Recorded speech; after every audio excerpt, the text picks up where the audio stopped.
at 2:20 when we have some fun with audio. But let's wrap up this NFL conversation that we're having, Will. Of course, we talked about the playoff picture in the AFC and the NFC becoming a bit more clear in the last week, or the second to last week, excuse me, of the regular season, down to just a couple of spots remaining up for grabs, but a couple of division titles up for grabs as well. Of course, all the stuff happening at the top means that there's a lot of teams vying for worst in the NFL as well, or trying to get to the bottom of the league. And that is because the number one pick this year is most likely going to be quarterback Shedeur Sanders out of Colorado. I know Miami's Cam Ward has been very high up on the draft stock as well. It's looking like they're probably going to go one or two. And until yesterday, the New York Giants, losers of 10 games in a row, not winning a home game at any point this season. Well, unfortunately, they did get the win yesterday, 45-33, the final. Drew Lock rushing for a touchdown, throwing 2 touchdowns to Malik Neighbors as well. The rookie had an unbelievable Justin Jefferson type day, 7 catches, 171 yards, and the 2 tutties. So yeah, things going well in New York, but not really. Because they did hold the number one pick, or the most likely rights to the number one pick, Will, as they lost 10 games in a row, as they hadn't won a game at home in 8 games all season. But with that win, with that Drew Lock rush in for a touchdown, you could see the look on New York Giants' fans' minds like, what should I be happy? What's happening here? With that win, the Giants knocked themselves out of the top overall pick in the NFL draft. When it's going good, it's still going bad in New York, Will. Look, man, this is why you can't tank in the NFL. Like when teams talk about tanking, or media members go out and say, well, this team's tanking. They're tanking. They're not genuine. It's different. Like basketball, you can tank. There are guaranteed contracts. In baseball, you for sure can tank. Just watch what the Oakland A's did, right? Or I guess I should now say the Sacramento A's, soon to be Las Vegas A's. No, they want to be called the Athletics. They will not be referred to as Sacramento. I don't know if you saw that. They told MLB, no, we will just call ourselves the A's. Yeah, I'm sure that'll go over well for them. In football, you can't, because contracts aren't guaranteed. And if a guy goes out and doesn't perform at a high level, he doesn't get another contract. If he gets cut and he's a average football player, which, yeah, guys like Kirk Cousins, they have fully guaranteed. Most guys in the NFL don't. So when you don't have a fully guaranteed contract, you're going to play as hard as possible.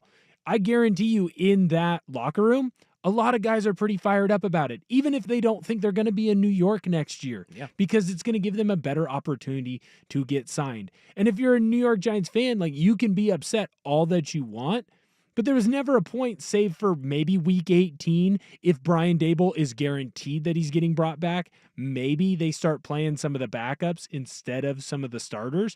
But you can't. This is why you can't tank in the NFL. This is why the NFL is tank proof, because players need that next contract and they don't know where it's going to come from. So why in the world would they tank to help out a organization that isn't going to necessarily help them? Well, and to your point, maybe Brian Daboll is looking for his next job too, or coaching to stay as the coach of the New York Giants, in a 45-33 win, over a former MVP in Joe Flacco and the Indianapolis Colts, and ending their hopes at the playoffs in the AFC. I'd say that looks pretty good, and that's a nice way to round out the season, as opposed to another crappy loss, or, sticking Tommy DeVito in because Drew Lock is playing so badly and, fumbling your way through another 60 minutes. It's been pretty bad in New York, but essentially now, with New York down out of the top spot, that belongs to, or at least the number one pick at this point, belongs to the New England Patriots. The Giants falling all the way to number 4 behind the Cleveland Browns and Tennessee Titans after their third win. The Patriots, Browns, Titans, and Giants all have 3 wins, but strength of schedule serves as the tiebreaker for the draft, and the Patriots, of course, currently with the easiest slate. The quarterback-needy Giants have the hardest slate of the group. The Giants entered Sunday, Will, with a 57% chance of finishing with the number 1 overall pick. That was according to ESPN. A loss would have gotten them up to 86%.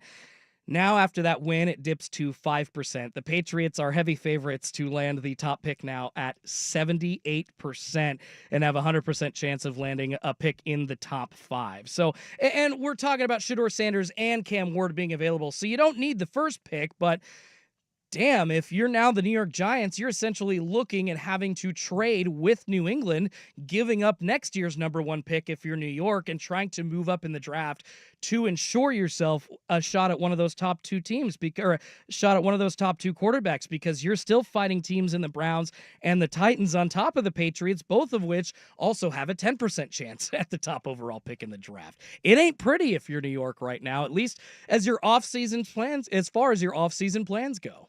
Well, I think the other thing, if you're in New York here, is there's no reason to make a big trade yet. I wouldn't try and trade up for that number 1 spot unless I knew specifically, hey, Shedeur is my guy, or Cam is my guy, or insert other quarterback that is going to shoot up draft boards, because there's one that does it every year, right? Every single year, it seems like there is at least one quarterback where you go into the draft process and you're like, well, that guy's going to be a second or a third rounder. And then all of a sudden it's, what do you mean that guy's a top 10 pick now? Why is he shooting up boards?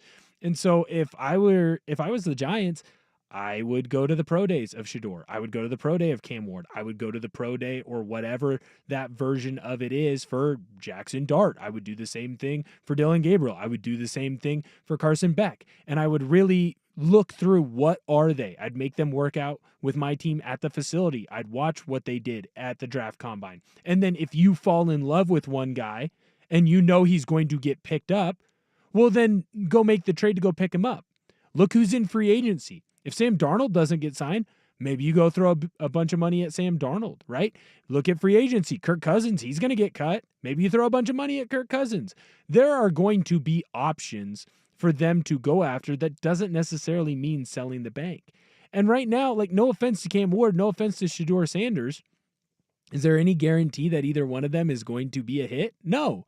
When you look at top 10 quarterbacks taken in the draft, right? Top 10 picks, it's 50%, whether they became a good starting quarterback or they're a backup in 3 years. So why would I sell the house unless I am fully convinced Cam Ward is the guy or Shedeur is the guy, especially in a draft that isn't quarterback rich? Maybe you go out and you fill some of the other holes that you have on your team, because trust me, the Giants have a lot, and then you wait to get that quarterback for a couple years down the road. Maybe you go take a flyer if the Colts decide to move on from Anthony Richardson. There's a young quarterback that you could take a flyer on. It's true. Right? So I think there are a lot of options here for the Giants. Yeah, if you're a fan, you're disappointed in the victory, but I don't think like the sky is falling. The sky's already fell. How do you pick up the pieces? I mean, you got Malik Neighbors already. I think drafting in the top 10, if you do it right, is a win for your franchise. Obviously, you get hung up on the names, but it's a great point. I mean, Shedeur Sanders could be Tim Couch. He could be Jamarcus Russell. He could also be Peyton Manning. Like, it's a 50-50 game here. Unfortunately, there's a lot of stories of success and even more stories of just playing your way out of a job in less than 3 years. And now as you get, closer to 2024, it's less than 2 years. You just don't get a lot of time unless you're like a Bryce Young and you get lucky and you've got a coach that can all of a sudden, bring you out of the depths of irrelevancy and make you look like a true NFL quarterback. That doesn't happen very often. So. Well, I mean, Bryce Young's kind of a one-of-one thing, and it's also with a quarterback whisperer. The part that's interesting is you do have Daboll there. Like, what is Daboll known for? How'd he get that job? He made Josh Allen into an MVP candidate, right? Like, he made him into one of the top 5 quarterbacks, top 3 quarterbacks in the NFL right now. Like, that's what Daboll did. And so Daboll wasn't able to do that with Daniel Jones. Do you trust him to make that move again? Like, do you go and you get... let's say they're going to trade away. They fell in love with Shedeur. They're drinking Coach Prime's Kool-Aid. They're all about it. They're like, yep, we're going to go get Shedeur and we're going to go get Coach Prime or move on from Daboll. Why would you make a move like that and trust someone else to develop Shedeur when you already have someone in the building who at one point in his career was able to make Josh Allen from a turnover prone guy that people talk about like Anthony Richardson nowadays, right? Yeah. Where it's, can you really trust him in big moments? And you turn him into an MVP candidate. So that's just kind of my point on this is why would you, if you're going to go the quarterback route, you might as well keep the head coach. And if you're going to go or you're not going to go the quarterback route, then maybe it is time to reset and get rid of Daboll. That's fair. I see both angles. Frankly, I don't really like Brian Daboll. I feel like either way you move on from him, but I see the argument for keeping him, but might just be a better offensive coordinator. Might just be a guy that works better on one side of the ball as opposed to a CEO. All right, let's switch gears. Coming up, we had a visit back to Portland over the weekend. Greg Oden, former number 1 overall pick in the NBA draft, sat courtside, did a couple of interviews in his grand return to the Portland Trailblazers, watched their win over the Mavericks. And guess what? He didn't pan out like we thought he would, and that's okay. Schulte and Will in for Danny and Dusty on Sports Radio 1080 The Fan.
for the guys today. Dusty on the road with the Ducks. They're getting ready to take on Ohio State in the Rose Bowl in the College Football Playoff on New Year's Day.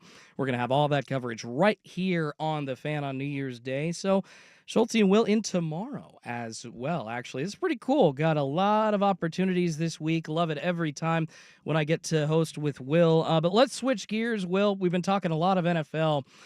Get into some basketball talk briefly. The Portland Trailblazers, of course, are in action tonight, hosting the Philadelphia 76ers. At this point, a 6.5 point underdog. And I saw quite a list of questionables for tonight. Yeah, of course, Matisse Thybulle still out, but Delano Banton, Tamani Kamara, Jeremy Grant, and Robert Williams III all questionable for tonight's matchup. Portland a 6.5 point underdog. That's actually my lean of the day. We'll get to that coming up in our daily DGen segment to finish off the show. My lean of the day is going to be the Portland Trailblazers to cover 6.5 against no Joel Embiid for the Philadelphia 76ers. So we can maybe get into a little bit of that, but I wanted to take this time more so to talk about a past Blazer, to talk about the number one overall pick, or at least the latest one in Portland that didn't work out, and that would be one Greg Oden. Of course, 07 draft, he was taken above Kevin Durant by the Portland Trailblazers, was thought to be the basically franchise star center that not just the Blazers, but any team needed to win a championship. At that point, you still kind of had a big three mentality in the NBA where you had a couple of scorers, or mainly three scorers, but one really big defensive presence inside. One of your big three was always a center that could block and a center that can rebound.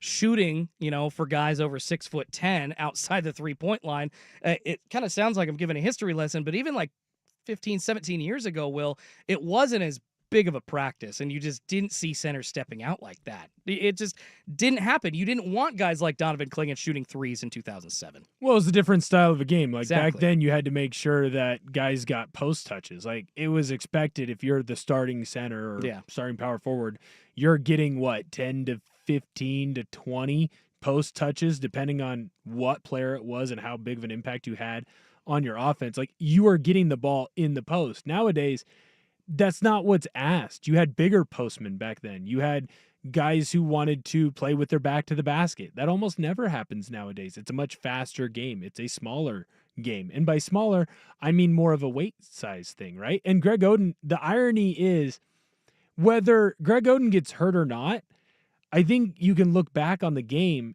and realize that he was going to have to go through a change. Like, look at Dwight Howard. Yeah. There was a point when Dwight Howard came into the NBA where he was the best big man in basketball. He had all those Defensive Player of the Year award wins, right? Mm-hmm. When Orlando made it to the NBA championship, it was because of him and Jameer Nelson, right? And how those two worked off each other.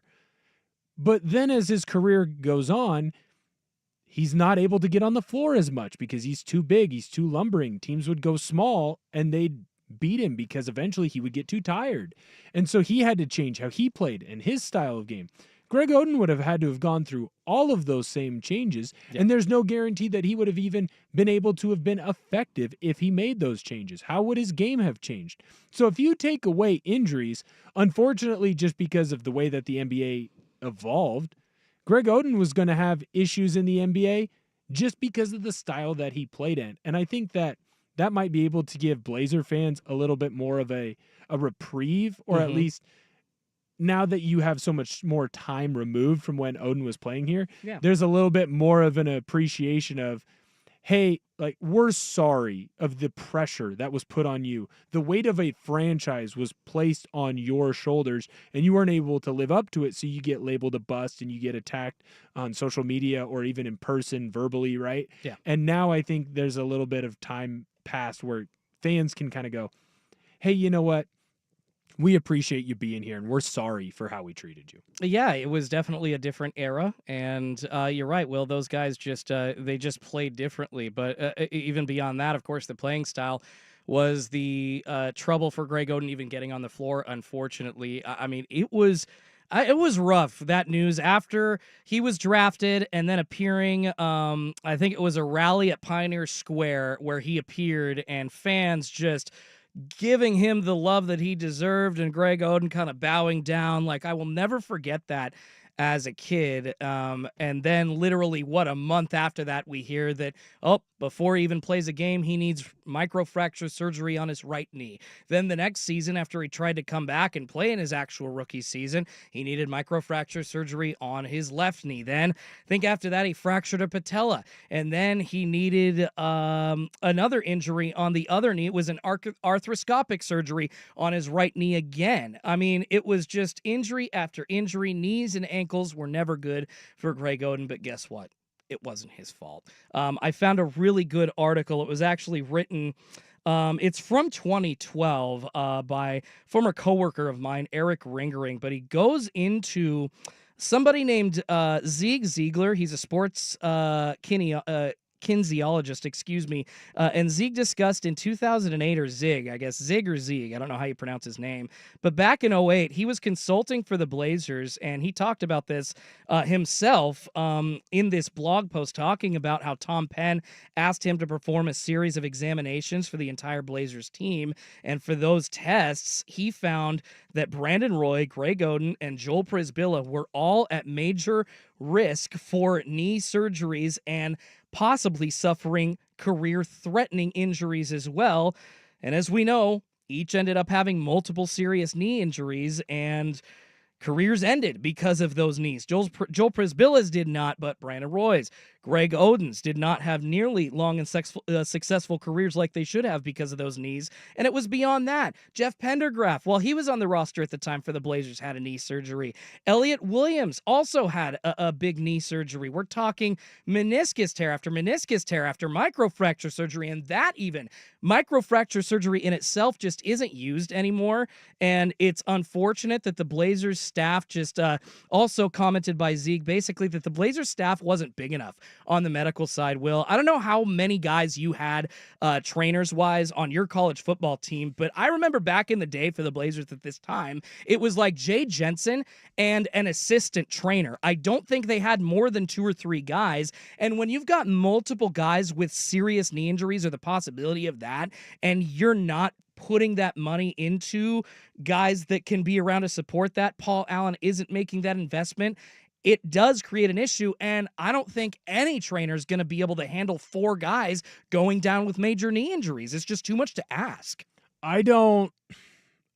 This feels Monday morning quarterbacky to me, because I agree. You can look at the way we used to treat concussions and go, well, that's obviously a problem. You can look at, old surgery practices that people used to have, right? Like, there was a point in time where we used to take people who had mental illnesses and stick them in like a hospital and then restrain them, and we wouldn't take care of them, right? Like, you can go back in history and look at different things that used to be the norm, right? Or different surgeries that used to happen in the cases of these Portland Trailblazers, and then go, hey, we should have fixed it. We should have done this instead, because it takes time. And then look, not every person is going to come back from an injury the same way. Adrian Peterson is a freak. He had ACL surgery, and then 6 months later, he almost breaks Eric Dickerson's rushing record, right? Greg Oden had an injury that I think multiple people have had that same surgery, right? It's a common practice, or at least it was back then, and then he just didn't recover from it the same way. Brandon Roy, like, he just didn't have any more cartilage in his knee, and he ended up breaking down, right? So sometimes there's just nothing that you can do, whether it's on the rehab staff, whether it's on the surgeon, whether it's on the physical therapist, the personal trainers. Sometimes your body just gives out on you. And I think that while you might want a Monday morning quarterback and look at, are there things that the Blazers could have done or the training staff could have done that could have possibly elongated his career? Maybe. And they should do that, because you need to have that self-reflection. Yeah. But I don't think that if let's say Greg Oden comes out and plays in the NBA today, right? Like, he is a 18-year-old freshman and he's in this draft class. Who's to say that he doesn't break down even with modern technology. Like, he's not that far removed from modern basketball. If you really think about it, he's what, the '07 draft class? It's Yes. not that long ago. That's what I was saying. 17 years ago to think that like this is actually like how the game was played, and I feel like I'm already giving a history lesson to how it's different. Yeah, that's a great point, and it really to ultimately wrap this up, it's not on Greg Oden. I'm okay with that. He wasn't, what he thought that he was going to be. He didn't pan out to be the player that we thought he was going to be. He's okay with it. I'm okay with it. I still just, hold some angst against the Blazers for doing what they did. And if you go look at, I believe it was the Jailblazers book by Kerry Agers, how the Portland Trailblazers became the bad boys of basketball. After that, he wrote talking about the treatment of Greg Oden kind of near the end of that book and his injuries. And in that, I believe he talks about the insertion of like an inch long orthotic to put in under his right shoe because his leg was shorter than the other. That didn't work either. So just so many things that I still have angst about the Blazers doing, but love hearing from Greg Oden, love that he's doing okay, and love that he has accepted where he's at. And I'm not mad. I feel way worse about Sam Bowie than I do about Greg Oden at this point. All right, let's shift gears, and the Blazers are in action tonight against the Sixers. That is a 7 p.m. tip. Let's shift gears. We'll find out who gets the worst day on the web coming up next. But first, here's Will with SportsCenter. Now, from the Fan Sports Desk, a SportsCenter update on 1080 The Fan. First on The Fan, one bowl game in action. You've got the Trans-Perfect Music City Bowl in Nashville, Tennessee. Iowa is up 21-14 over Missouri. Missouri does have the football. They are driving, just crossing the 50. Right now, there's 12:09 left to go in the third quarter. The first quarterfinals of college football playoffs, that's going to kick off tomorrow night. Number 6 Penn State takes on number 3 Boise State in the Verbo Fiesta Bowl. Penn State is favored by 11. The other 3 quarterfinal games will all be played on the first. More sports scores and stories in 30 minutes. I'm Will Ortner at the Fan Sports Desk. Listen live or on demand on the Odyssey app, the Fan's desktop player, or tell your smart speaker to play 1080 The Fan. Jump back to earlier parts of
That sucks.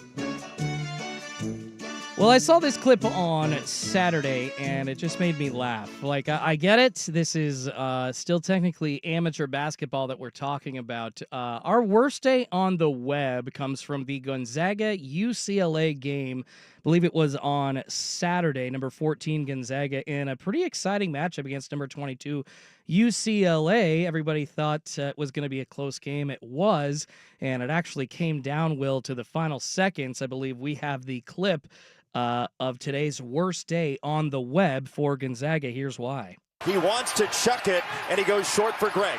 Back to Nembhard from half court. No! And a rebound for UCLA. The Bruins survive by 3. Did you notice how many seconds elapsed between the heave from half court, like the announcer said, and then the buzzer going off? Yeah, it was like 3.5, 4 ticks. Worst day on the web goes to Gonzaga, who, for some reason, Will, thinks that shooting it from half court with time remaining, and I've seen this happen not just in college games, but NBA games too, where for some reason they don't think that they have the time to get down the court, so they just chuck it up. What the hell are you doing? Hey, man, sometimes the moment gets the best of you. No kidding. It's a funny clip, but I also think, like, as far as college basketball goes, that probably wasn't even the most egregious play on Saturday. Like, it's Nembhard, just his brain's working a little bit too fast, and so he chucks the ball up just a little bit too soon. You know what, though? I'd rather have him shoot that than them not get up a single shot at all. Is it, sometimes, Jordan, and I know, like, it's hard for all of us to think this. Especially me, I'm sure. People make mistakes. Really? Is And that I think allowed? he made a mistake. Okay, And I it's get fun it. to laugh at. Well, to err is human. I understand that. But, like, damn, if I come on and I make a mistake in one of the biggest moments, like, is it just like, move on? Like, usually there's some kind of learning experience from that. But this He'll learn. He will. He's a smart player, and he's coached by one of the best coaches in college basketball. He will learn. I bet you right now you go up to him, he'll go, hey, I just had a lack of focus in that moment. My brain was going too fast. God. I thought the time was going to go by faster. I mean, think about it. If you sat here and I took away every single clock and I said, Jordan, you have to hold your breath for 30 seconds and I will give you $1 million. Okay. You are going to think that 30 seconds went by a lot faster than it really did if you were able to hold your breath for that long. It's the same thing that happens here. Like Nembhard, they're getting the ball. It's not coming out of a timeout, right? So inbound the ball just after a UCLA make. He gets the basketball. He's probably thinking in his head, I got 4 seconds. And in his head, 4 seconds has gone like boom. Yeah. It's there. You don't want to not get the shot off. So he turns, he chucks the shot up, and then he looks and he goes, oh, I had 2 extra seconds. I guarantee you, though, that won't happen again later. That won't happen in a WCC conference game. That won't happen in a conference tournament game. That won't happen in an NCAA tournament game. Sometimes you have to learn from him. It might happen from someone else, but that's what I'm saying.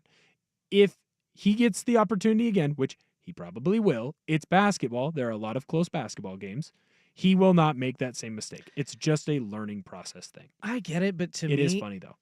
It's very funny. To me, it's like dropping the ball in football before you get to the end zone, before the plane. You know, you're like clear 10 yards of any defender, and all of a sudden, because you lose focus or you think that in your mind you're already there and you don't know how to act like you've already been there, God, you drop the ball. And you see other people doing this, and then yet, I guess to err is human, but you in that moment then have the same mental fart. Essentially, because that's what it is. It's a mental fart, Will. And that's why I give Nembhard this worst day on the web. He had a great game, 16 points, 7 for 12, 2 of 4 from 3-point land. Almost got Gonzaga back, but man, they have the opportunity. Is there no play to draw up there for Mark Few? Because it's literally just looking like, inbound it to anybody and get down the court if we can. No screens, no nothing. Well, remember, in that moment, basket has just gone in. It's not coming out of it. Like if this was coming out of a timeout, super egregious. I hear that. It's egregious right now. It is a mistake that cannot happen. But it did happen. It's funny, and you have to learn to move on from it. And they will. Like, don't get me wrong. When I saw it on Sunday or whenever I saw it going through my Twitter feed, it was like, haha, nice, what an idiot. And then I thought about how in middle school, when we were on the opposite side, we would do the countdown. Like there'd be 30 seconds left in a quarter. And then everyone on our middle school basketball team would be like, 3, 2, Oh, yeah, I 1. remember And that. sometimes it worked. Sometimes some idiot would shoot it. Right, 100%. Like, what are you doing? Sometimes we have these mistakes, and it's funny. And Nembhard should laugh about it and just understand, hey, this is what we do next time. Like, at least he didn't pull a Chris Webber. It could be so much worse. I hear you. He could have called the timeout when they had none left. You know what? I don't think you should laugh about it until you know for sure that game doesn't cost you like a seeding, difference in your conference tournament or in the NCAA tournament at the end of the year, man. I get it. It's a game. Sports are fun, but when you screw up like this, I just have a hard time not getting pissed about it. So I know we all screw up. I get it. It's just college basketball to me. It's fun to watch, but I just find many annoyances in it. This being one of many, the lack of fundamentals, but I don't know. That seems to be stretching to the NBA at this point too, Will. So I guess I can't bitch too much about this because now I'm seeing guys chuck up air balls in pro basketball all the time as well, huh? Hey, just give it time, man. It's a funny thing. I'll tell you right now, Okay. Dan Orlovsky wishes that he didn't run out the back of the end zone. Like, it happens, man. Things like this happen all the time. It's someone's brain just going too fast and just having a lack of focus to a key point. It's a lack of focus to how much time is left on the clock. Dan Orlovsky's point, it's a lack of focus in understanding where you are on the field. It happens. The best thing for you to do is not dwell on it, laugh about it with everyone else, and it'll go away. Now, if Nembhard comes out here and is like, no one should make fun of me, imagine you being in that spot. Come on. That's my job, buddy. Then this will live forever. Thank you. Funnier that way. Yeah, you lean into it, people forget about it sooner. You're absolutely right, Will. Well, worst day on the web for this Monday goes to Ryan Nembhard, shooting that half-court shot with time still on the clock to ensure Gonzaga's loss to UCLA 65-62 over the weekend. All right, let's switch gears. There was another NIL lawsuit filed for failed payments, this time against Florida State basketball. That happened earlier this morning. We'll dive into that next, coming up on a Schulte and Will edition of Danny and Dusty on Sports Radio 1080 The Fan.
Sports Leader, 1080, The Fan.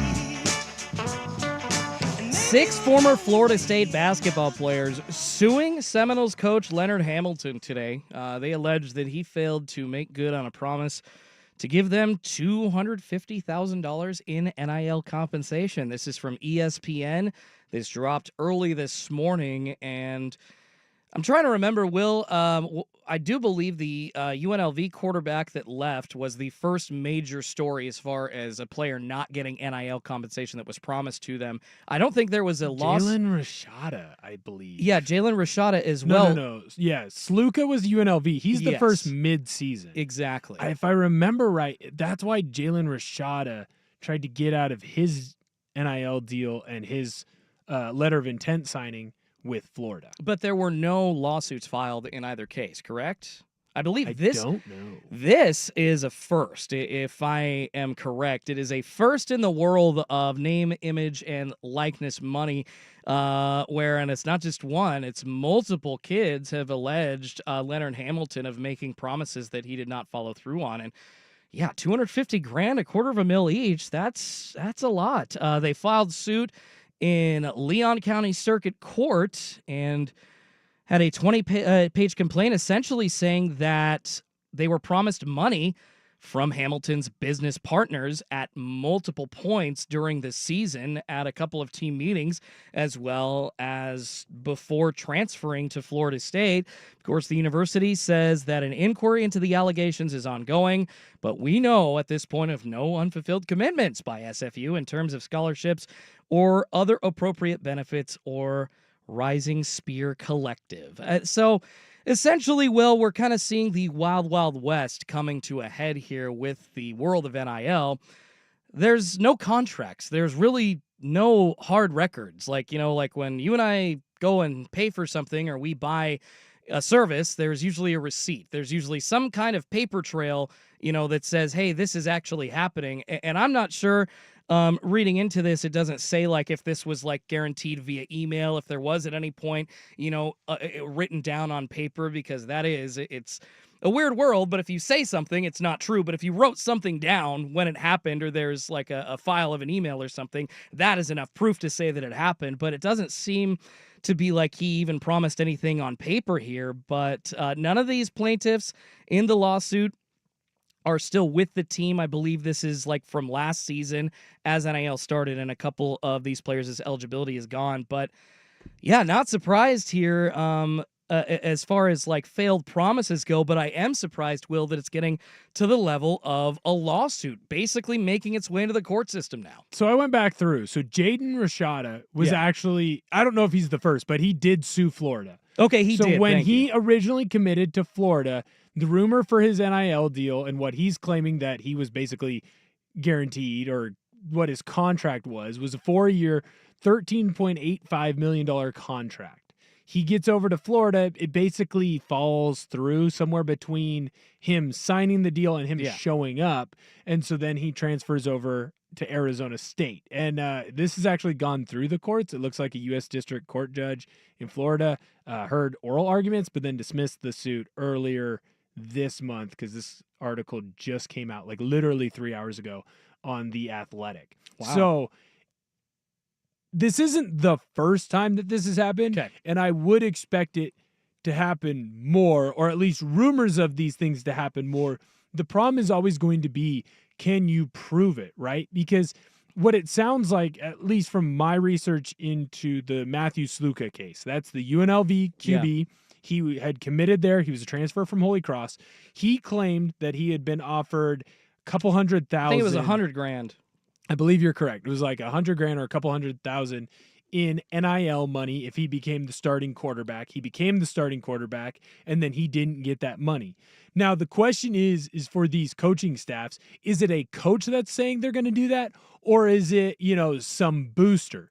Because if it's a coach that's saying that, it needs to be followed through upon, not from like a contractual standpoint, but from a trust standpoint. If you are a recruit, whether it's a high school recruit or a transfer recruit, if a coach tells you, hey, wink, wink, nod, nod, we can find a way to get X amount for an NIL spot, you have to be able to trust that that coaching staff is going to be able to do that. Or if the coaching staff puts you in contact with your air quotes NIL collective, right? Because the NIL collective will come to you. Whoever that front man is for that NIL, they better tell you something that they follow through with. If they are telling you something, hey, you're going to get X amount of money if you come here and become the starter, and then you don't get X amount of money, you are going to tell more people, hey, I didn't get the money that I was promised. Yeah. I left. And that's going to stop you from getting recruits. The Sluka case has always been, well, he heard that from someone who heard that from someone who didn't actually have that power. So that's why the house settlement is such a big deal, because that's where it's going to come in, and it's going to be the colleges that are paying the athletes, not the NIL collectives exclusively. Well, reading further into this complaint, at least about the 6 Florida State former players, the lawsuit says that they walked out of practice last season over the missed payments, and they were intending to boycott a game on February 17th against Duke. They ended up playing, but that was because of a guarantee from Hamilton again, allegedly, that they would be paid. But according to the suit, were never paid. And looking further into this 20-page complaint, it does include multiple text message exchanges.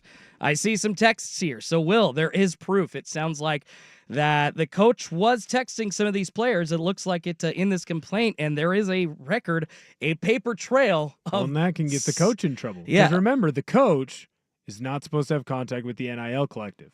Yeah, saying that he promised them money from his quote-unquote business partners. So that's kind of where it gets a little hairy. But also, would you be surprised if these coaches were offering money to these players directly? I'm assuming that's what's happening. I don't think there's a guy next to Dan Lanning when he goes to talk to somebody. That number is coming out of Dan Lanning's mouth, right?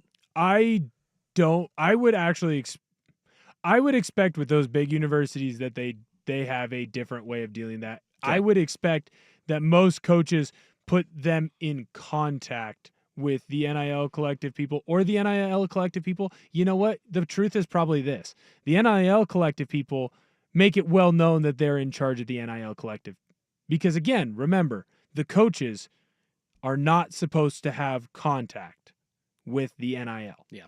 So they're not going to put themselves at risk of getting in trouble, but they're going to know that it's well handled. Yeah, you mentioned Jaden Rashada, you mentioned Matthew Sluka, and several Tulsa players claimed that they were never paid thousands of dollars in NIL commitments from Coach Kevin Wilson as well.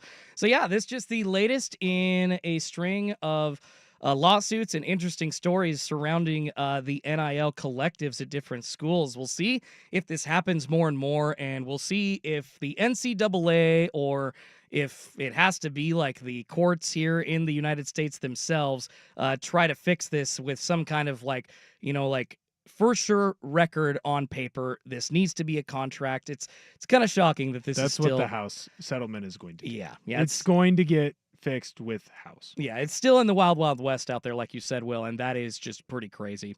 One team, though, that is not in the wild, wild west, they are getting comfortable, getting ready to play in the college football playoff. That is the Oregon Ducks. They touched down in Pasadena over the weekend for their Rose Bowl matchup with Ohio State. I've got a couple of questions for Will about their preparations and if they've got an advantage over Ohio State in those preparations. Schulte and Will in for Danny and Dusty on Sports Radio 1080 The Fan.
the Fan Sports Desk, a SportsCenter update on 1080 The Fan. Sports Center is brought to you by Big's Chicken. Try their smoked and fried wings, tossed with the perfect dry rub and served with a killer trio of sauces. Menus at bigschicken.com. First on the Fan, we have a close one in the Music City Bowl, the TransPerfect Music City Bowl in Nashville. Right now it is 24-21, Iowa leading Missouri. Iowa has the football. A couple minutes left to go there in the second half. Later on tonight, there's one game in the NFL. You've got the Lions taking on the 49ers down in San Francisco. No David Montgomery, running back for the Lions. He's rehabbing an MCL sprain in his right knee. Lions do hope he will be back for the divisional round of the playoffs. Detroit is favored by 3.5, kickoff at 5:15. More sports scores and stories in 30 minutes. I'm Will Ortner at the Fan Sports Desk. Listen live or on demand on the Odyssey app, the Fan's desktop player, or tell your smart speaker to play 1080. The Fan. The Fan Merch Locker has a new long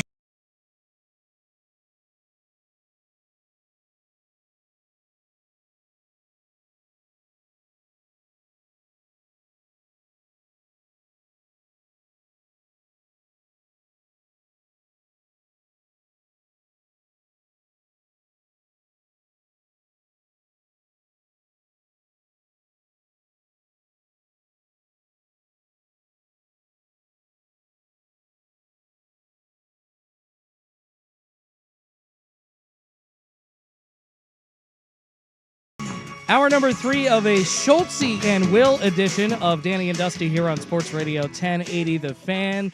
Danny and Rusty taking a day or two off for the holiday season. Dusty on his way. Actually, he is down in Pasadena with the Oregon Ducks getting ready for their game in the Rose Bowl in the college football playoff against the Ohio State Buckeyes on New Year's Day.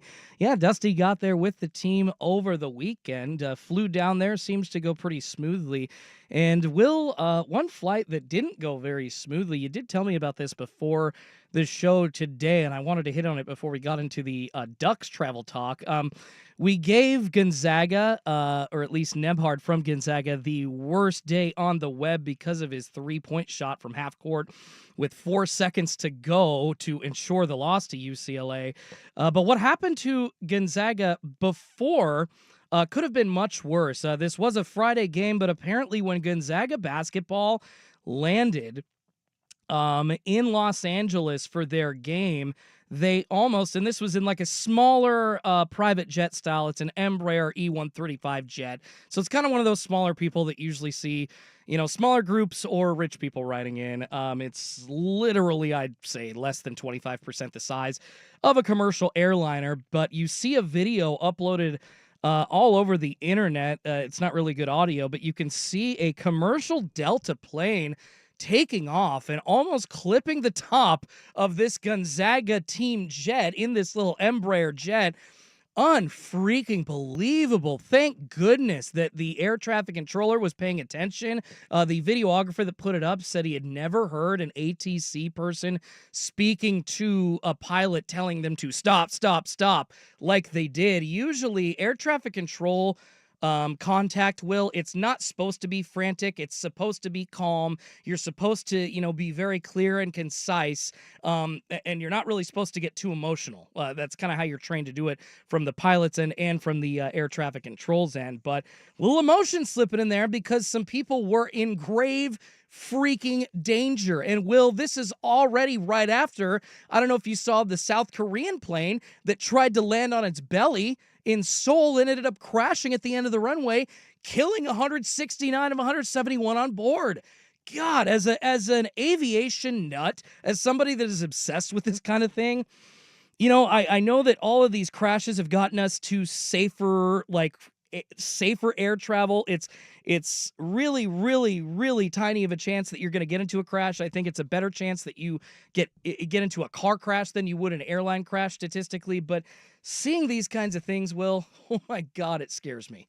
Yeah, I mean, it's Thank God crazy. they're okay, by the way. Thank God. It's crazy footage. I mean, I think the wheel like almost nicks him. It was a close call. That close. And I want to know like how that happens. Because at some point you were given clearance to start going. So it's not like the pilot was just like, well, it's my time to leave. I think 2 air traffic controllers both gave clearance, or one gave clearance to 2 planes accidentally, because it was a perpendicular. The plane taking off was going over a plane trying to cross opposite, like under it, going basically from right to left as it was going from north to south. So just super scary. Saw that across my X feed and wanted to reiterate that did happen. And what a crappy weekend for air travel apparently around the world, because yeah, go find it on Google or anywhere you get your news. The South Korean airline that crashed killed almost everybody aboard because their landing gear didn't come out, and they had to try to land on their belly, and it went about as bad as it could have. So scary stuff. Thank God that the Gonzaga basketball team is okay. You know what? Maybe the worst day on the web shouldn't go to Nebhard, because maybe his brain wasn't in it. Like after hearing, oh, hey, you almost got hit by another plane.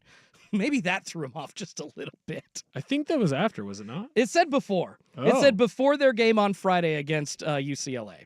It's been a while since I've been in a plane. Would you have, like, as a passenger, do you think, like, unless you have the window open, would you have known? Like, I'm not a window open guy. Well, and I honestly, it depends on if you're sitting on the right side of the plane too, because Right. if you're on the one side where the plane didn't fly over, then you don't even see it. Like, is it just possible that depends. none of them knew how close it was? Um, Because in my head, like, I wouldn't have known. Like, if it's Yeah. me and I'm in, a 2-person plane, right? Or it's one of those planes where it's 2 people to a row, I'm making sure that window is closed. I would have never known unless someone said something.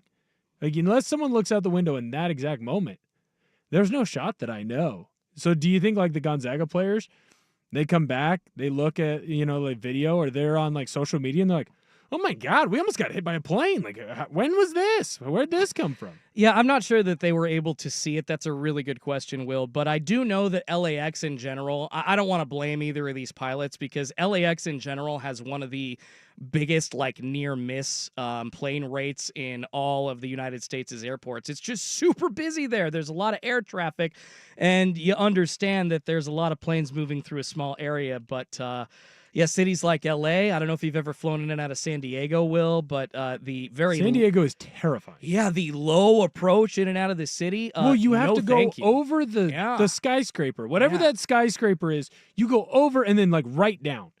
I'll tell you what, I did it once, never again.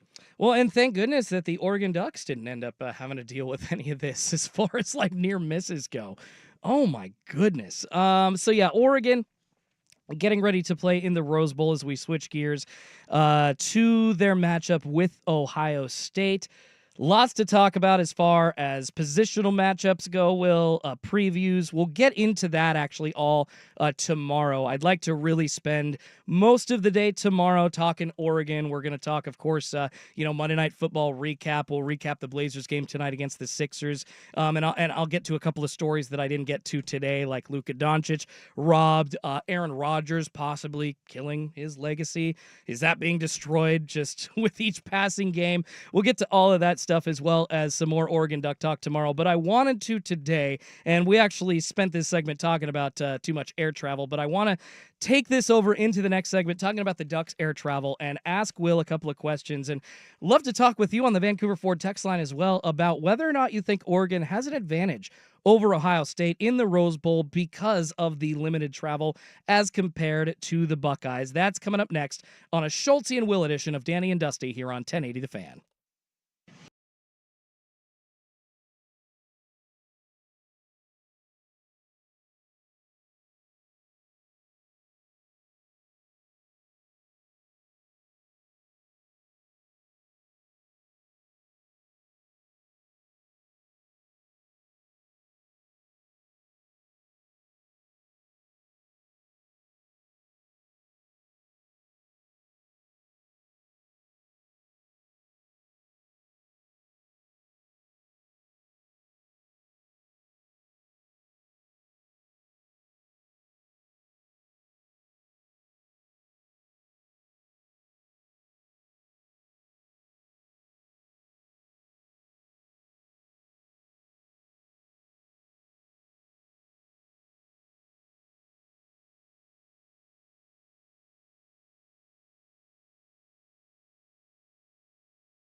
Enjoying their Monday out there, a Schulte and Will edition of Danny and Dusty here on Sports Radio 1080 The Fan.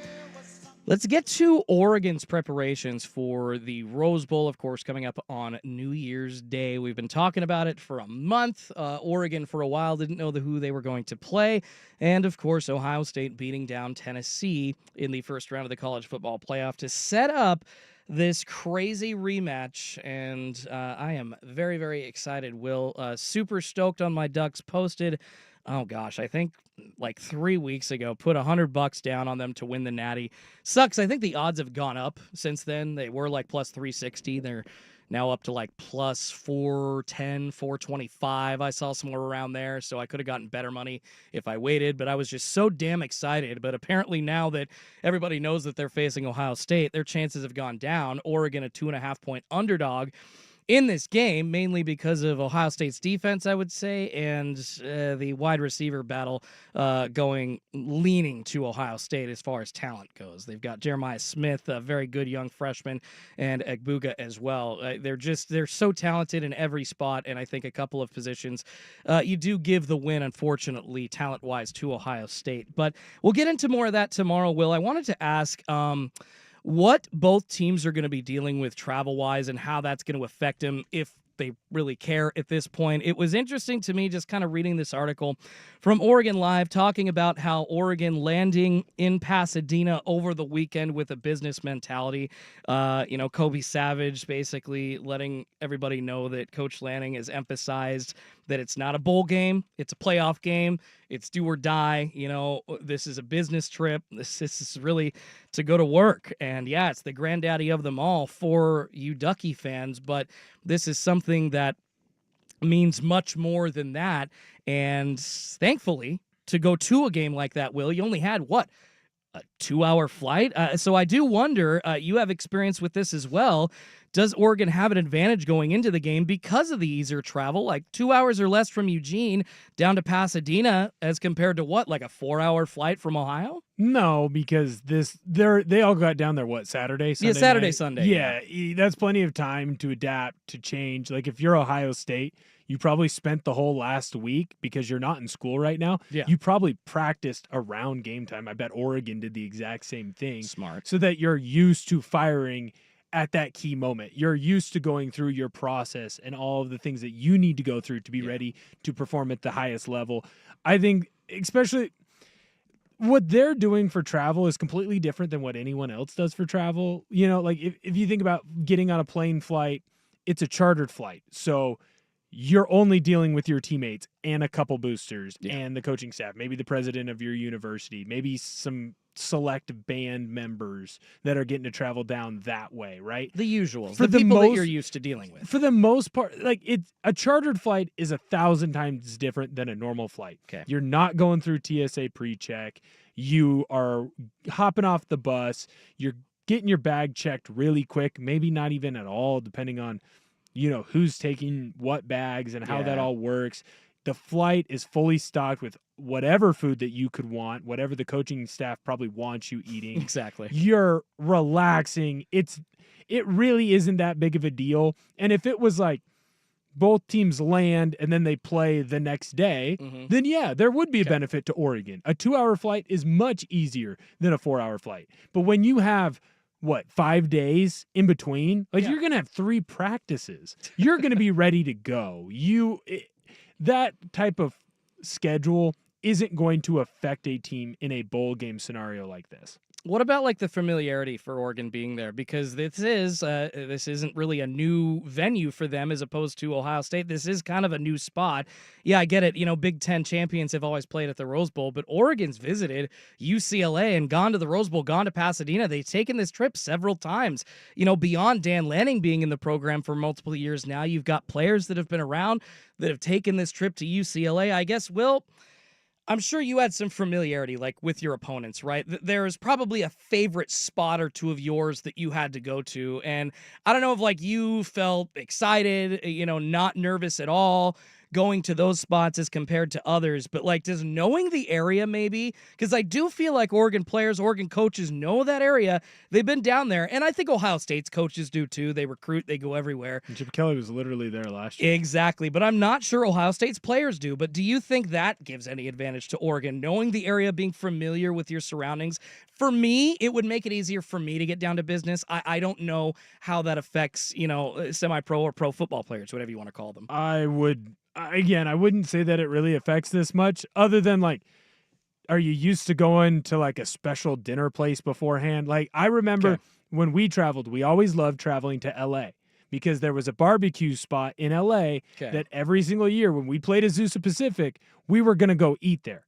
That didn't affect how I played the day. If I ate there the night after, it didn't affect how I played the day before. It wasn't like a hungry dog runs faster type of deal. It was just like, I'm really excited to be there because there's food here.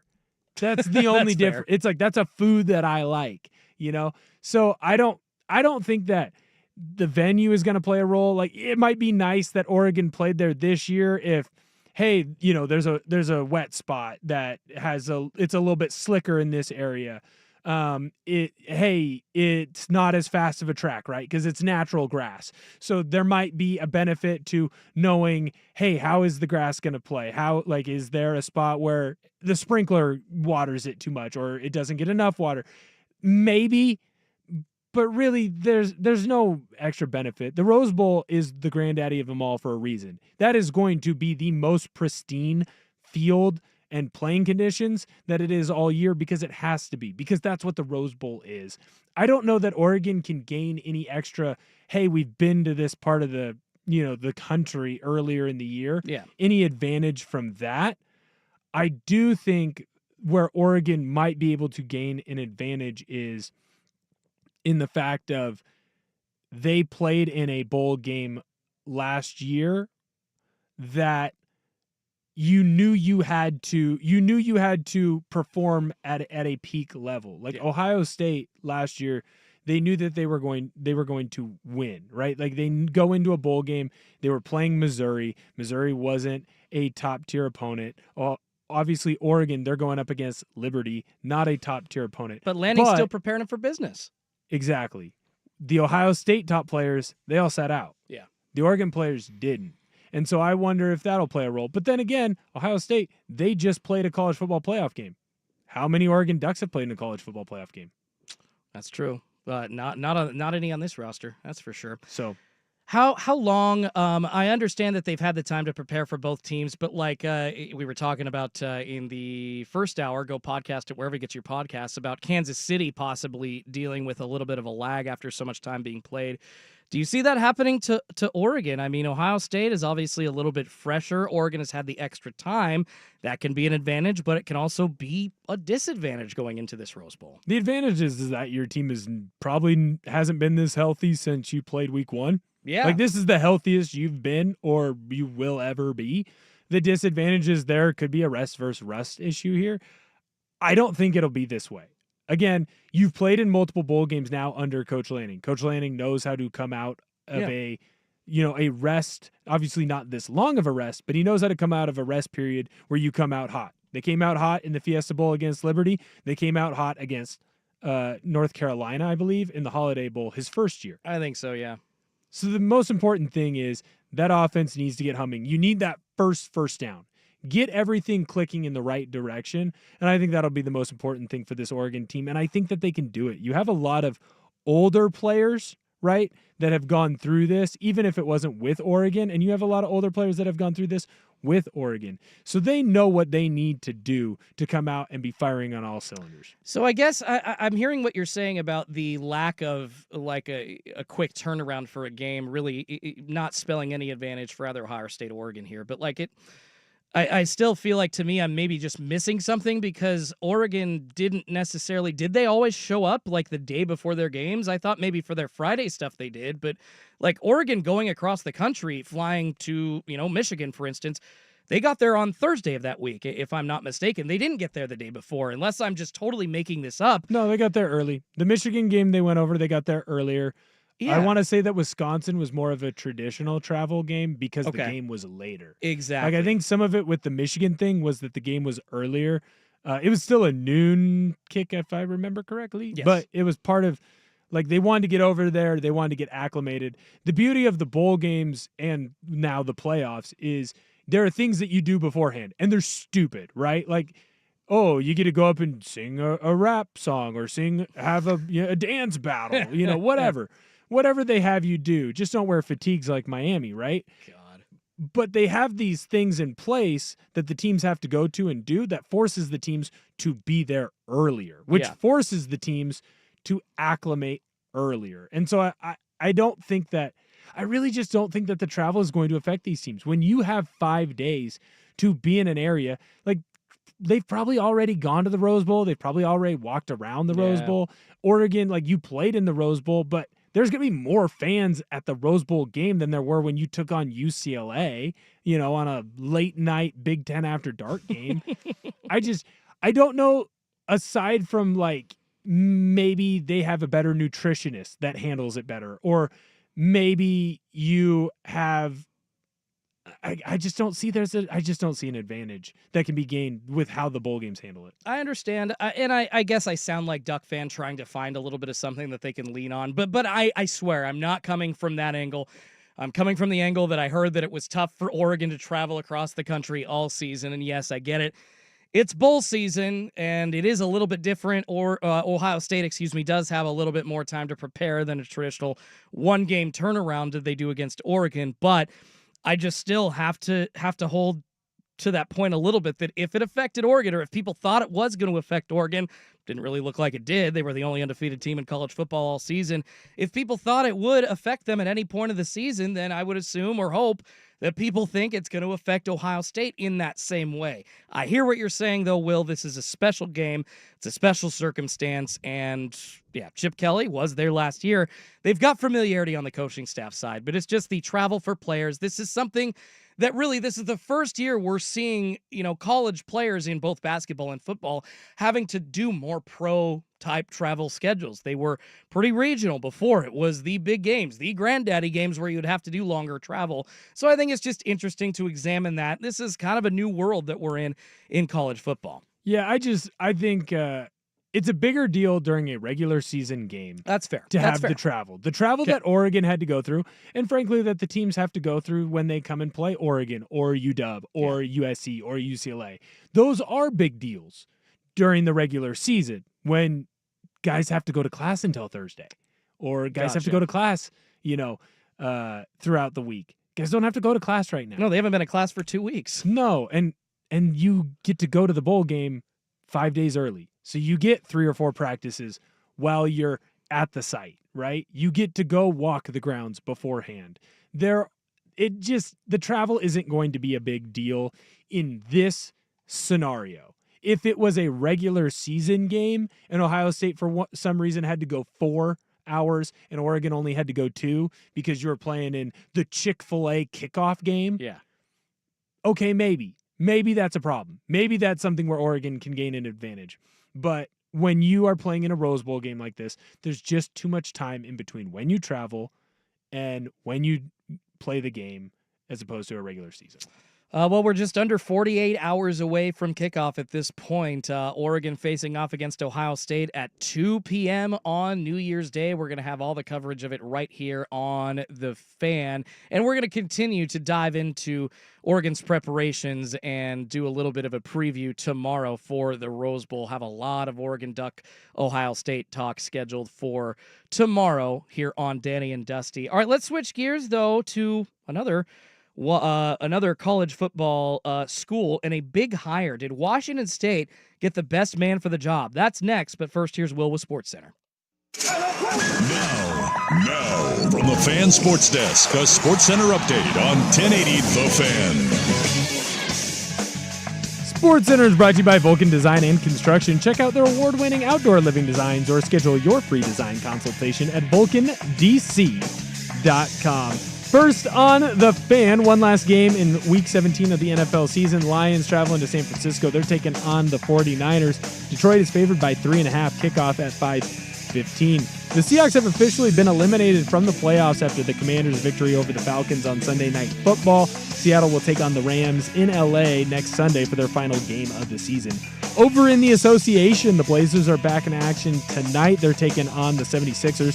Philly center Joel Embiid is questionable with a sinus fracture and a foot injury. Tip-off is set for 7. Philly is favored by 6.5. More sports scores and stories in 30 minutes. I'm Will Ortner from the Fan Sports Desk. Listen live or on demand on the Odyssey app, the Fan's desktop player, or tell your smart speaker to play 1080. The Fan. The Hot Corner, now.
The Fan. Well, from Oregon's new conference to Oregon's old conference, and I actually think this is a bit of pretty good news for Wazoo. They hire South Dakota State's Jimmy Rogers as their next head coach. They got him to the Cougars on a 5-year deal, signed him for $1.57 million per year. He's 37. He comes to Pullman after leading South Dakota State to an FCS national title in 2023. Had also served as the team's defensive coordinator during its first championship season in 2022. and of course replaces Jake Dickert, who left earlier in the month to become the head coach at Wake Forest after 3+ seasons in Washington. So interesting here, Will Rogers, he actually is an alumnus of South Dakota State. He played linebacker for them and then began coaching in 2010. Went to Florida Atlantic for a couple of years before coming back to South Dakota State in 2013. Now coming to the Pac-12 with the highest expectations of his career, and he has the opportunity to build on his name and to rebuild a storied program. Athletic director Ann McCoy praised Rogers' qualifications as well as his high coaching acumen and dedication to mentoring players. That's the kind of coach that you're going to need in this position, Will. It's possible, too, that he could be bringing some players with him from South Dakota State. There's a good quarterback there, apparently, Mark Gronowski, the 2023 Walter Payton Award winner, as well as wide receiver Griffin Wild, who recently entered the transfer portal. They're both potential additions. So, I mean, things coming up roses after the weekend for Wazoo. And I got to ask you, Will, is this the best case scenario for the Cougars, getting the 2023 FCS champion coach to leave his alma mater to lead your program? Yeah, I mean, it's the best case scenario that you were going to have as a Cougar, but also at the same time, understand that he's probably gone in 2 or 3 years. If you are good, he will be gone. Well, if you were able to poach him from his alma mater, it's clear that he is going to want to move up in the coaching rankings. That's a good point. And I think that Rogers is a highly successful coach. He just went into South Dakota State and he just won. That's all he did. Yep. All he ever did was win. I think this might have been his worst year, quotes around that, because of how far they got into the playoffs. They got knocked out in the semis. Like he won a title, and the other year I want to say that he was in the final, right? So you have clearly a successful coach who knows how to win in a smaller school environment. I would love for WSU to truly embrace the style of offense that South Dakota State runs. It is a duo-based run game with a lot of gap scheme plays, a lot of power, a lot of counter. Big offensive linemen, mean offensive linemen. They are going to lean on you. And here's the thing. WSU is going to be able to get those styles of offensive linemen because they're able to grab them at South Dakota State. They're able to grab them at North Dakota State. If I'm a WSU fan, I want to see what O-linemen and D-linemen he's bringing to me in the portal. I don't care about quarterbacks. Now, don't get me wrong. You would love to get the South Dakota State quarterback that he's had the last couple of years, but I really want the offensive lineman, and I want that scheme that he's willing to run. And understand that you're going to get a quarterback that's probably going to be a little bit of a bigger quarterback. Yeah. More of a Tim Tebow style of quarterback where his throwing isn't the greatest thing, but he can run because they love to add the quarterback in to their RPO schemes, into their zone read schemes, and frankly, into just straight QB power. That's what they want to do at South Dakota State. It's very similar to what North Dakota State wants to do. Now, that being said, understand, if you have success, he's gone in a couple of years.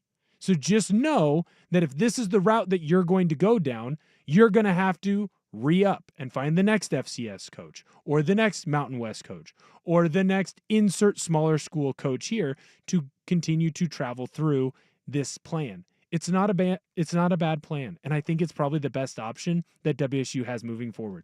Yeah, they've got to replace a lot, though, unfortunately. We talked about some players that could possibly come. You're going to have to replace a lot of coaches as well. Coordinator Ben Arbuckle gone, along with John Mateer, and then 26 scholarship players in the transfer portal as well, and leaving the school as well as 11 starters.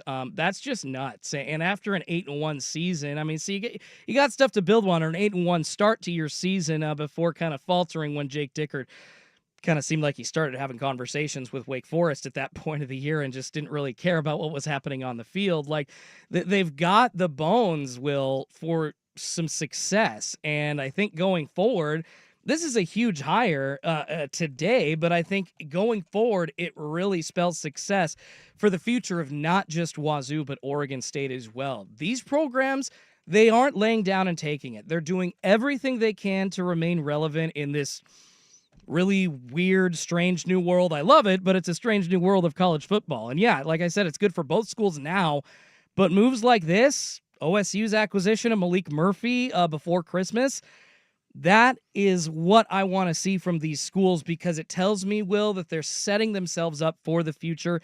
Even if this Jimmy Rogers decides to leave and he does have success and Washington State is just a stepping stone for him, it tells me that you can build this kind of just recirculating talent pool, or refill it with guys that are coming in, because OSU and Wazoo are still attractive destinations. Yeah, well, you're also seeing two different programs go about it two different ways. That is Oregon true. State, they went and they signed Trent Bray. Trent Bray wasn't going to get a head coaching opportunity, at least at that level of college football yet. He wasn't ready. He'd done a great job as a defensive coordinator, but I think a lot of football programs, that's kind of where they viewed that he would stay. Where Oregon State comes in and they say, hey, you had a very successful playing career here. You've been a very successful coach. We're going to make you our head coach. And it feels like Bray, if he starts having success at Oregon State, it doesn't feel like he's going to go anywhere. Now, I could be wrong. It's possible that maybe he has a 10 or 11 win season. A Power 4 team comes in, they offer him a good deal, and he leaves. But it seems like he is going to stay at Oregon State for the time being. It seems like that's where he's going to want to be. He's going to have to get offered a pretty big job to get him to bolt. Where when I look at WSU, it seems like WSU is going in and they are grabbing, hey, the new young hotshot. They grabbed the young hotshot who had success at the FCS level. If he's able to have success at WSU, a Power 4 team is going to come calling, and then he will leave again. And then WSU will have to do that same process. You saw success with this, though, with a lot of colleges in the CEO head coach type model of Mario Cristobal has had success this way. He hasn't had the ultimate success in what people may have wanted at Oregon or at Miami, but what Cristobal has done a good job of is he recruits at a high level. He brings in an offensive coordinator. He brings in a defensive coordinator. He lets them run their schemes, their system. If they get a job to go be a head coach somewhere else, he brings in a new guy and lets them run their own scheme, their own system. It seems like that's kind of the route that WSU is going to go down, and I don't hate them for it, because there wasn't a coach out there that I thought that they could get, that they give the head coaching spot to, where he's a former Coug, or his life goal is to stay in Pullman. It felt like this was the best avenue that you could go down. And so I like the move. Go grab an FCS coach, probably a year or two before a Power 4 school might go and call him, hope that he stays for 4 or 5 years, and then when he moves on, go and grab the next guy. And when you see, we already talked about it a little bit, but the possible acquisition of your new quarterback in Gronowski, who 10,000 yards in his career, 49-6 in his career over 4 seasons at SDSU, as well as that national title, possibly considering declaring for the NFL draft. Like, getting that talent under center at Washington State up in Pullman would be huge. And it spells, like I said, success for the future of both programs, but then adding to that, I think the future of the Pac-12 conference going forward looks pretty bright if these are the kinds of moves that Oregon State and Washington State can continue to pull off. So props, major great hire by the Washington State Cougars, getting Jimmy Rogers from South Dakota State. Let's see if he can repeat those results up in Pullman that he did in South Dakota. All right, we got to wrap it up. Will and I will finish it up coming up next for the day, and we'll let you know who we're betting on tonight in our daily degenerate picks. It's 2:44 on the Fan.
Radio 1080 The Fan. We got a few minutes left. It's been a busy day talking a lot of NFL, talking some Oregon Ducks, previewing their matchup with Ohio State in the Rose Bowl on Wednesday, New Year's Day. Asked people what their last gift from Santa was, if they could remember that.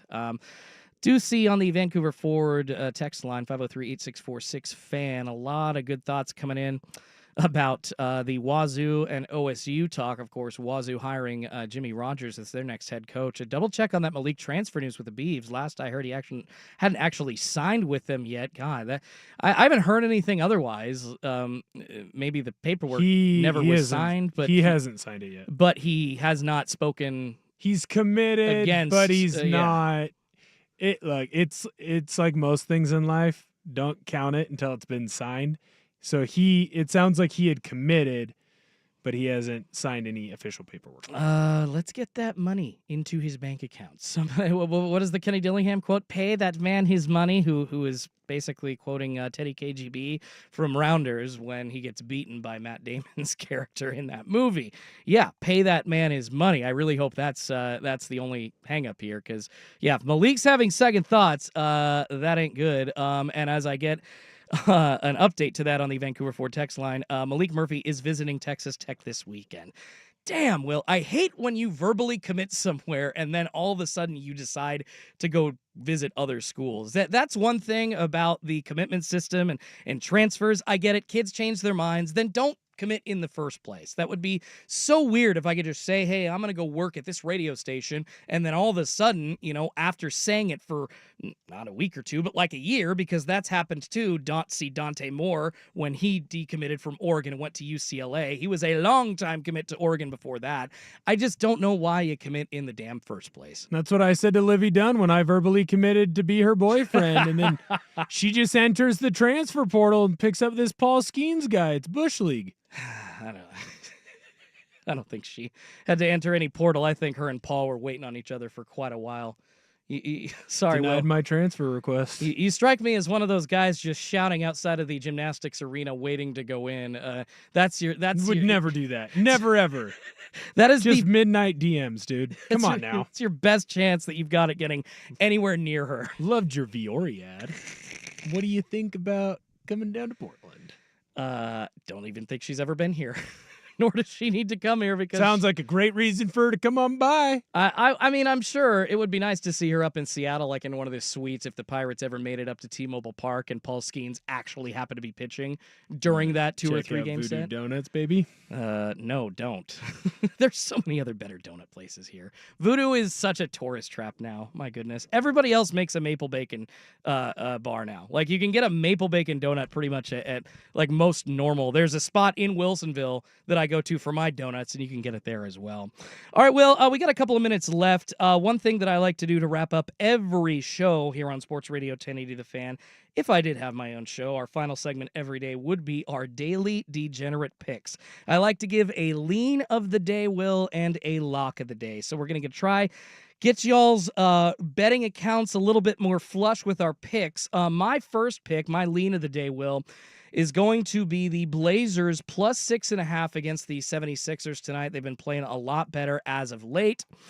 2 wins in a row. They beat the Luka Doncic-less Dallas Mavericks over the weekend, and hosting the Sixers without Joel Embiid at the same time that Shaedon Sharpe has absolutely been balling out of his booty. He's been playing very well the past 5 games, and in that span, the Blazers winning 3 of those 5 games. Shaedon Sharpe averaging 23 points per game and put up 23 as well in the game against the Mavericks on Saturday. So pretty good performances for Shaedon in all of those games. I know we still don't know if Toumani Camara or Robert Williams is going to play tonight, but just love the way that he's been leading the team. I think they still need to make a trade. We can get into that tomorrow here on Danny and Dusty. But because of Shaedon playing so well and the Blazers playing well as of late, still hope they don't win. I want them to be in the race for Cooper Flag. I think the Blazers are going to cover 6.5 against the Sixers today at home. What is your lean of the day, Will? right now, I'm going to lean with the Detroit Lions minus 3.5 against the 49ers. The 49ers seem to be crumbling at the seams. Kind of feels like it's time for them to kind of sell off some of the older parts and reload. The Lions, feels like Dan Campbell does everything at 1,000%. He's already said that they're not sitting anybody. They're not resting anybody. Yeah. They are going to treat this like a normal football game, and I think that they will roll. Yeah, I was looking at the total for my lock of the day. Over under 50.5 is the Monday Night Football total. And for my lock, I'm going over just because of what you said, Will, that Dan Campbell is going to be going balls to the walls tonight. They're absolutely going to be giving max effort. I think Jahmyr Gibbs is like minus 250 to score an anytime touchdown. So you expect it from him. You expect one from Amon-Ra St. Brown. And then, frankly, I don't see a game where the 49ers aren't scoring a couple of touchdowns at the end, kind of adding, a little bit to the score and allowing that backdoor cover to happen. So are the Niners going to get close? Probably not. But yeah, Brock Purdy's going to be tossing it up to Debo. I think he's still, if I'm the Niners, and especially if I'm Brock Purdy, Will, I think I'm trying to prove myself tonight. And people are still asking about whether or not he's going to get a big contract. I feel like he himself always steps on that field thinking that he has something to prove. So he's going to be balling out of his booty tonight. I don't think they're going to win, but he's going to be trying. So over 50.5, that is my lock of the day. Do you have a lock of the day, Will? Yeah, I'm cheating. I'm going into the college football playoff one day early. I got Penn State minus 11. I think that Abdul Carter and company, they are going to load the box. They're going to play on the other side of the line of scrimmage, and they are going to stop Ashton Genty from running the football. That means that Maddox Madsen has to beat you. I like that matchup for Penn State. Ooh, good